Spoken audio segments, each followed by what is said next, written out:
बिस्मिल्लाहिर्रहमानिर्रहीम। बाज़ अफराद का सवाल ये है कि मेरा शौहर दूसरे मुल्क में रहता है या दूसरे शहर में काम करता है और वो कभी साल में एक मरतबा आता है या 6 महीने में एक मरतबा आता है और मैं शादीशुदा हूँ। अगर मेरा शौहर नहीं है तो क्या मैं मुता कर सकती हूँ? चूँकि मेरे लिए बहुत सख्त है, मेरी अभी शादी हुई है। जब मेरा शौहर नहीं है, 1 साल के लिए गया हुआ है, तो क्या मेरे लिए लाजिम है कि मैं मुता कर सकती हूँ, अक़्द मुअक्क़त कर सकती हूँ? देखें, सीग़े का मसला, मुता का मसला ये है, जो इंसान कर सकता है उसकी शराइत हैं। उसकी शर्त क्या है? उसकी शर्त ये है कि जो शख्स, जो ख़वातीन मुता करेंगी वो या तो बेवा हो या तलाक़ शुदा हो, ये दोनों मुता कर सकती हैं। चूँकि शादी के लिए मुश्किलात हैं, रुकावटें हैं, तो वो अफराद मुता कर सकते हैं।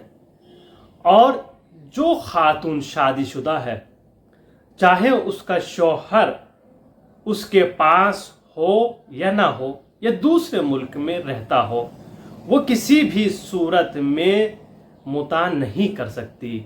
दूसरे मर्द से किसी भी सूरत में राब्ता बरकरार नहीं कर सकती, चाहे वो राब्ता उसका जिस्मी हो या सिर्फ बात की हद तक हो, गुफ्तगू की हद तक बाकी रहे।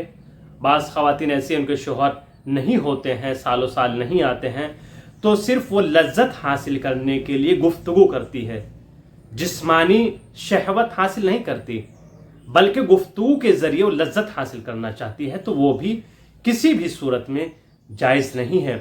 एक शादीशुदा के लिए किसी भी मर्द से राब्ता बरकरार करना शरअन जायज़ नहीं है, चाहे वो गुफ्तगू की हद तक हो, चाहे वो जिस्मानी हो। जब शादी हो गई तो सिर्फ अपने शौहर से राब्ता बरकरार करेगी, चाहे जिस्मी हो, चाहे गुफ्तगू के ज़रिए हो। और इसी तरीक़े से अगर कोई लड़की है तो वो भी नामहरम से तहद्दे ज़रूरत जितना काम है सिर्फ उतनी ही गुफ्तगू कर सकती है, उसके अलावा वो भी जायज़ नहीं है। कि ऐसा ना हो कि हम जॉब करते हैं या किसी फील्ड में रहते हैं या कहीं दूसरी जगह जाते हैं, वहाँ पर दूसरे बॉयज़ हों तो उनसे हंसी मजाक किया जाए और दूसरी बातें की जाए, ऐसा भी जायज़ नहीं है। किसी भी सूरत में आप सिर्फ वो बातें जो आपके लिए ज़रूरी हैं, जितना काम है उतनी आप बात करें, उसके बाद खुदा हाफिज़। और शादीशुदा औरत के लिए किसी भी सूरत में जब तक उसका मर्द मौजूद है वो मुता नहीं कर सकती, शरअन जायज़ नहीं है, हराम है।